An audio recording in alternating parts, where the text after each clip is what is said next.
jamais ça. La crise post-électorale en Côte d'Ivoire a secoué le pays jusqu'à ses fondations. Suite aux violences, aux graves violations des droits de l'homme, aux abus, aux disparitions forcées, le HCR estime que 322 277 personnes ont été contraintes de chercher refuge loin de leur domicile habituel à l'intérieur du pays. Plus de 200 000 Ivoiriens se sont réfugiés dans les pays limitrophes tels que le Libéria, le Ghana et le Togo. Ainsi, la crise post-électorale s'est transformée en crise humanitaire, en crise de protection. Bertine Tosia est veuve. Originaire de Diaouin, un village situé à 15 km de Duékoué à l'ouest de la Côte d'Ivoire, elle se rappelle des faits.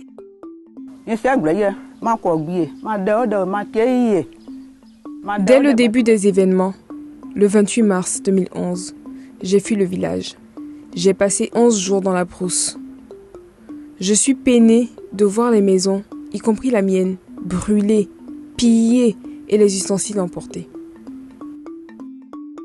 Pour ceux qui sont à la recherche de la sécurité, les sites tels que celui-ci restent le lieu de refuge privilégié. Au plus fort de la crise, en mars 2011, environ 200 000 personnes déplacées internes étaient hébergées sur une centaine de sites à travers la Côte d'Ivoire. Les autres ont choisi de s'installer dans les familles d'accueil.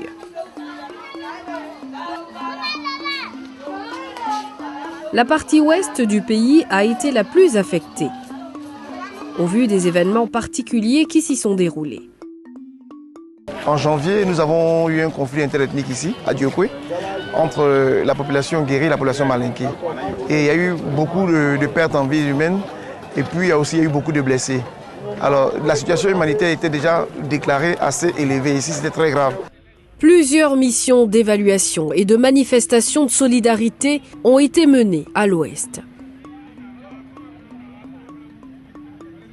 Dire un grand merci, un grand bonjour à nos frères, à nos parents déplacés. Ensuite, pour certains d'entre vous, c'est la découverte du Grand Ouest. La région de l'Ouest est riche. Une délégation du corps diplomatique, plusieurs ministres et des représentants des administrations locales, entre autres, ont visité les sites de déplacés et zones de retour dans le but de mieux s'imprégner des réalités de ces personnes rendues vulnérables par la crise humanitaire.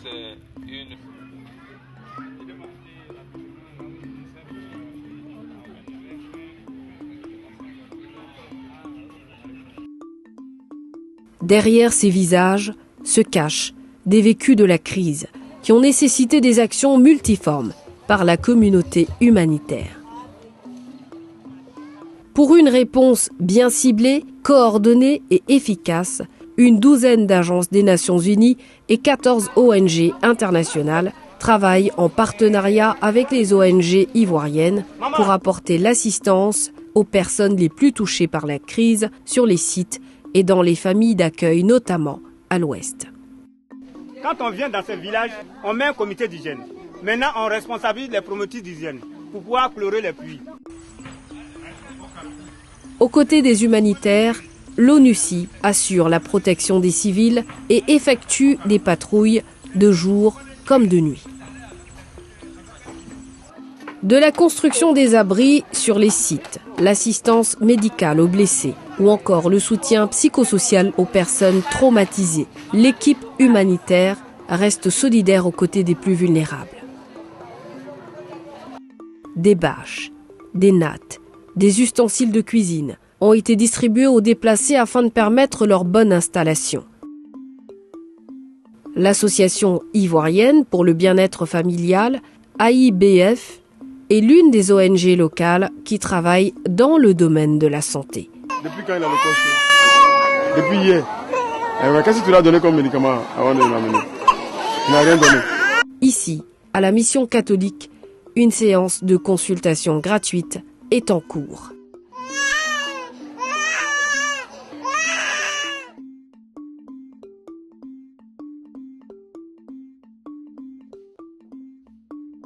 L'une des conséquences de la crise post-électorale a été la fragilisation du système d'alerte précoce.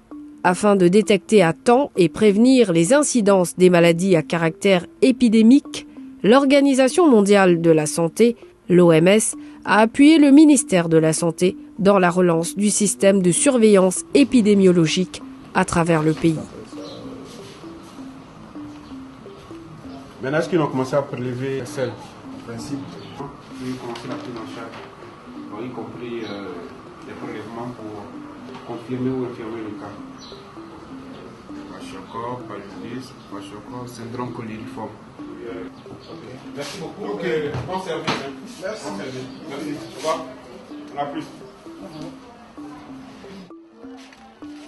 Avec l'appui de l'OMS, de l'UNICEF et de diverses organisations non gouvernementales, le gouvernement a relancé des activités de prévention et de soins.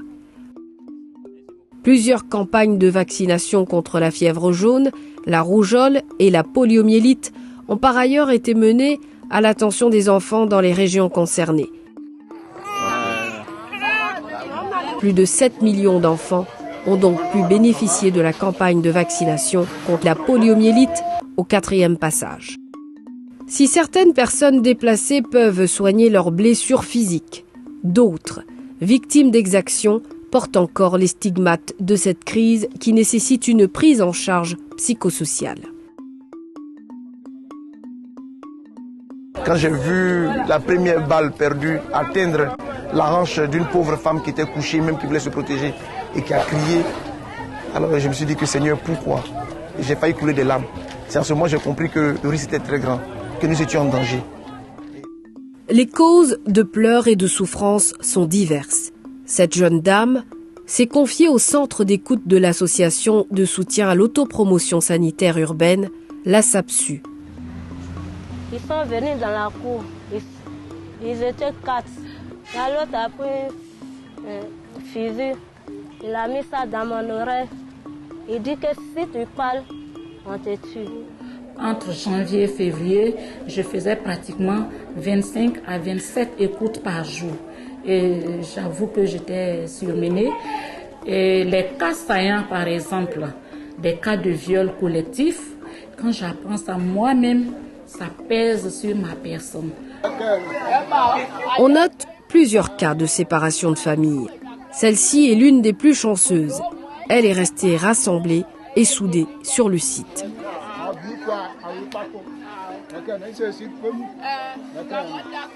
À la mission catholique de Duékoué, il est 7h30.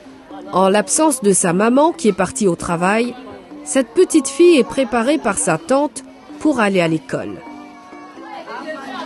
Ses grands-parents sont ravis de la voir reprendre le chemin de l'école.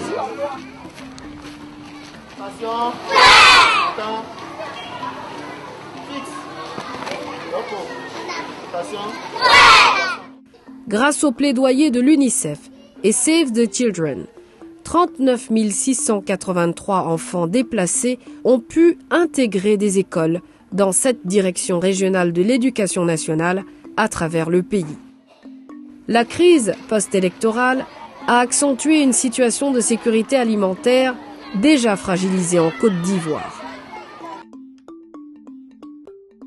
Les résultats préliminaires d'une enquête nutritionnelle à base de la méthodologie SMART, menée par le Programme national de nutrition en juillet 2011, révèlent des prévalences de malnutrition aiguë globale allant de 4,1% à Abidjan à 7,7% dans le nord-est. Les prévalences de malnutrition aiguë globale sont de 6,4% dans le nord et 4,7% dans l'ouest, montagne et moyen cavali, avec des prévalences de malnutrition aiguë sévère, respectivement de 0,9% et 1,1%.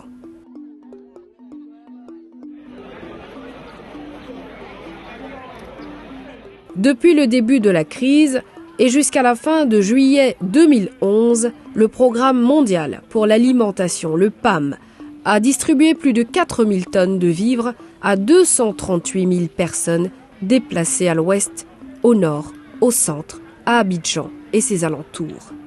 D'autres partenaires tels que ICRC, Action contre la faim, continue d'assister les personnes déplacées sur les sites, dans les familles d'accueil, ainsi que les retournés à l'ouest et à Abidjan, avec des kits de protection et des repas chauds.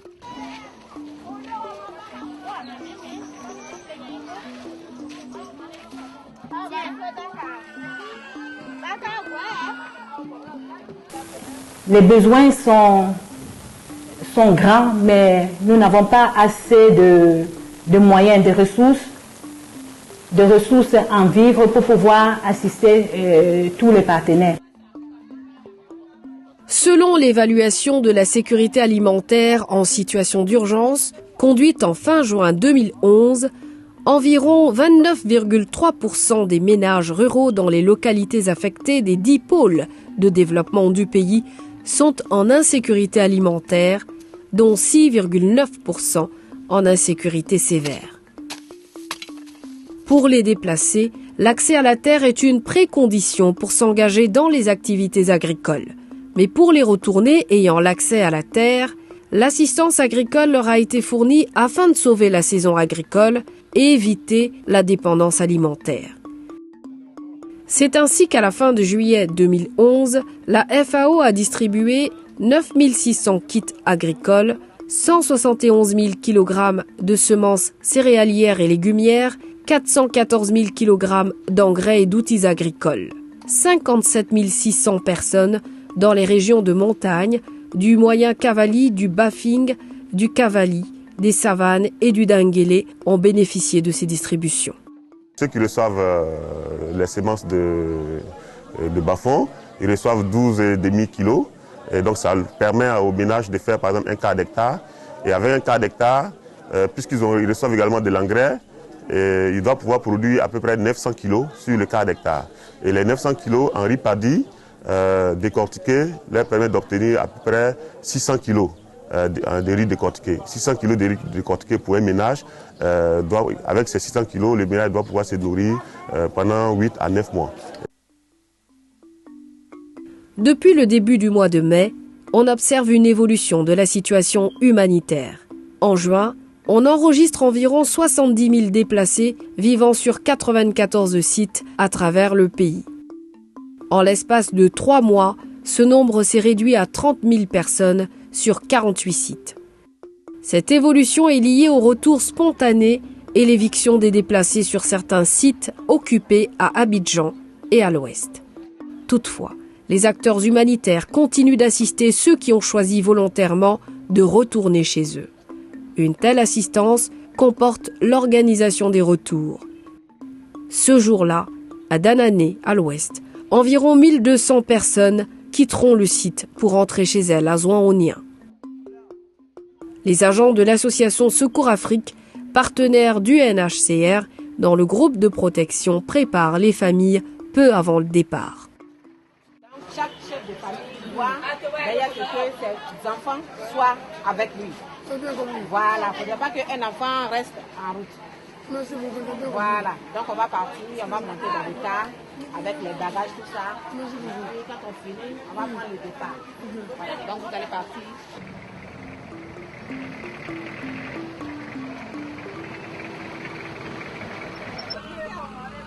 Au départ du convoi, l'inquiétude se dessine sur le visage de certains. L'incertitude sur les conditions de vie qui les attendent dans leur village d'origine que ces personnes ont été forcées de quitter des mois durant.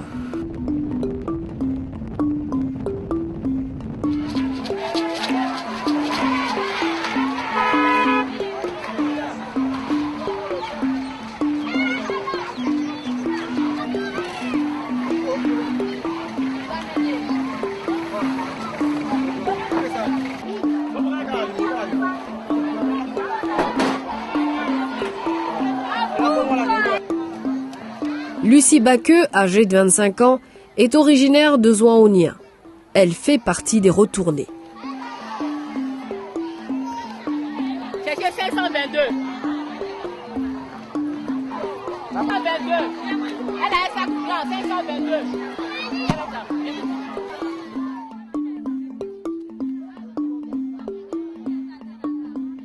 Après avoir reçu une assistance en ustensiles et autres, Lucie, sa sœur et ses 2 enfants feront la dernière ligne droite à pied jusqu'à chez eux.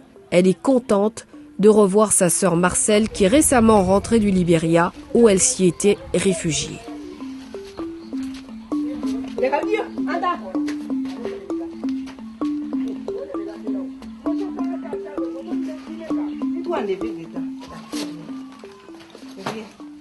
La bagaille de mes enfants que je les ai. Bien, voilà ce qu'ils ont laissé. Ils ont tout ramassé. J'étais sur le site comme si j'étais à l'étranger. Là-bas, c'est pas chez moi. Donc, je m'attendais que j'allais rentrer chez moi aujourd'hui pour reprendre les activités que je faisais avant. Je vendais de la chicken à un poisson et puis à loco. Ça marchait très bien. J'avais beaucoup de clients, ça payait normalement. J'ai perdu toutes mes marmites. Mais je n'ai pas l'argent pour payer les bananes, les piments, pour faire à loco, tout ça là. Quelle que soit la difficulté, je souhaite que mes enfants aillent à l'école pour leur réussite.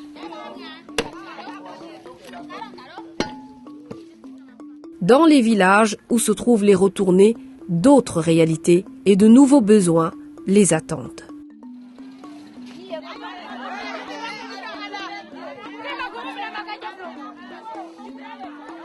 Aujourd'hui, nous sommes à plus de 11 000 habitants. On estime entre 11 000 et 12 000 habitants aujourd'hui. Donc c'est une très grande population qui a eu besoin de beaucoup de besoins humanitaires. Sur le plan de l'eau, il y a que 4 pompes. Les 4 pompes, il y a 2 qui ne fonctionnent pratiquement pas. Les 2 fonctionnent, mais c'est à peu près. Les gens ont des difficultés pour faire ressortir de l'eau. Il faut avoir mangé, bien déjeuner le matin avant de pouvoir gagner au moins 5 litres d'eau là-bas. Les gens n'ont pratiquement plus rien. Plus rien, les greniers sont vides. Maintenant, on a besoin de vivre. On a besoin de vivre pour que la population puisse avoir un peu de quoi manger pour pouvoir reprendre ses activités. Certes, dans les mois à venir, le retour des personnes déplacées et des réfugiés risque d'augmenter considérablement. Pour le seul mois d'août, on dénombre déjà plus de 150 000 personnes qui sont retournées dans leur zone d'origine. La réponse à tous ces besoins passera par des actions et des projets communautaires qui serviront de pont au relèvement de ces populations.